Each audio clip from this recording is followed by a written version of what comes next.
So guys, most people don't know that I'm an introvert. I actually became an extrovert when I became a grown-up. If there's anything like introverted extrovert, maybe that's the category I fall into.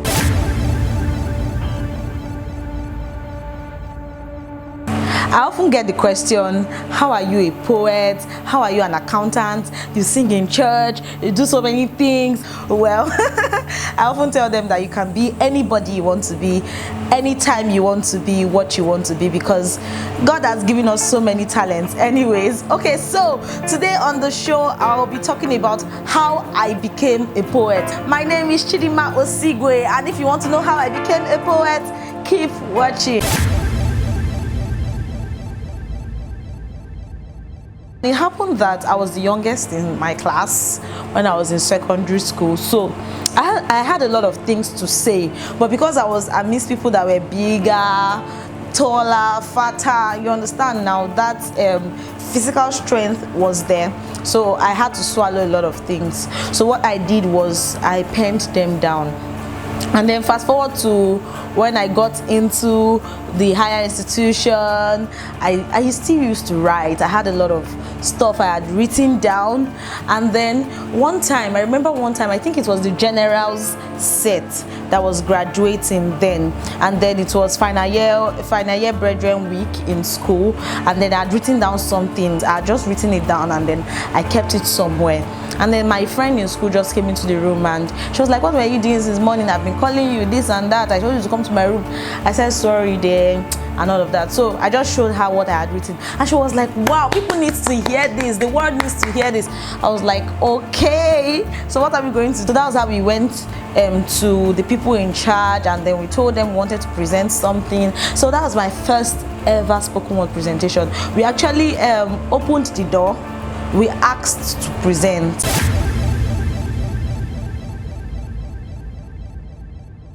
So for people looking for platforms, they say we don't have platforms, we don't have where to share our work. My first ever platform, I asked to present.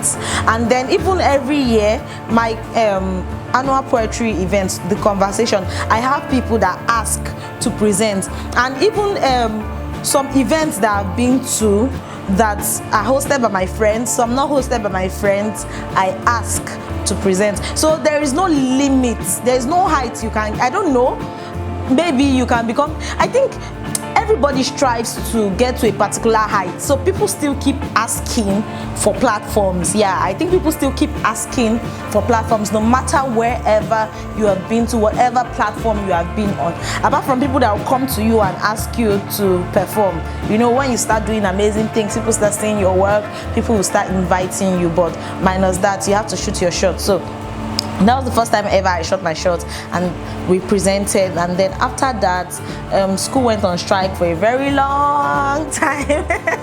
School went on strike for a very long time, and then I used that as an opportunity to hone my skills. And then I started going to mine teenage ministry Bible study every day.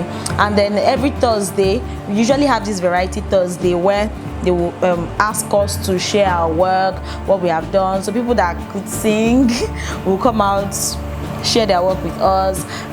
We writers will share whatever we've written. So I didn't used to present. I would just be at the back and not say anything until one blessed day, I think they wrote my name without me asking that my name should be written down. I've forgotten who wrote my name actually, and said that I should do something. So I ended up reading out one of my work, and then when I was done reading, everybody was like, wow, nice, amazing.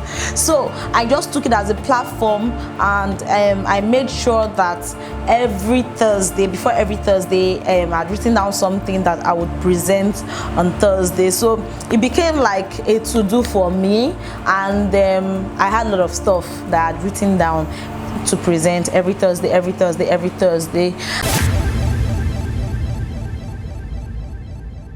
I kept shooting my shot. I have times when shooting my shot went wrong. I'll do a video about that, talking about when shooting my shot went wrong.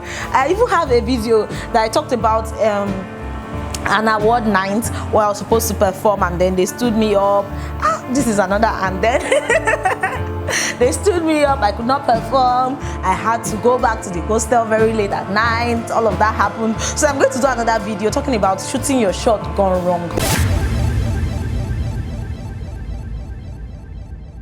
People actually think it's easier for people that attend big churches, big mosques, big schools to have platforms to share their work because they have a large number of people. So what happens to people that attend smaller churches, attend smaller schools? Like when I talk about small, I'm talking about number wise.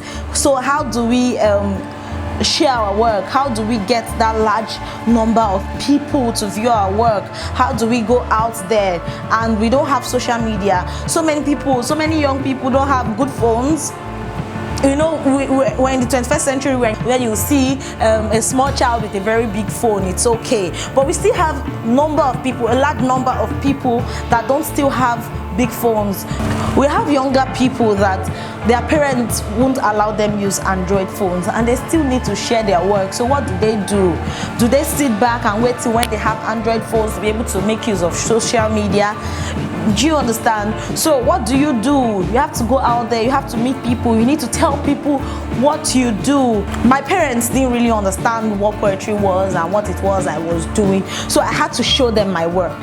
I had to show them my work. I had to show them the level of impact. So before I went to them to say this is what I do, I had something to show them, to be able to convince them that this is what I do and this is what this thing is about. So showing them my work made them let me go for events. It gave me more permission, more parental permission to go for events, to share my work with people. And then sure they told their friends about what their child does, and it brought about more opportunities. So some people will tell you family cannot help you, family cannot do this. Let me tell you, as a young teenager, as a young person, even if the large number of friends you have cannot do anything, look back at your family, talk to your parents about it, talk to your siblings about it. See, there'll be one sibling, there'll be one auntie, there'll be one uncle that supports what you do. So just make sure you find someone out there that believes in what you do.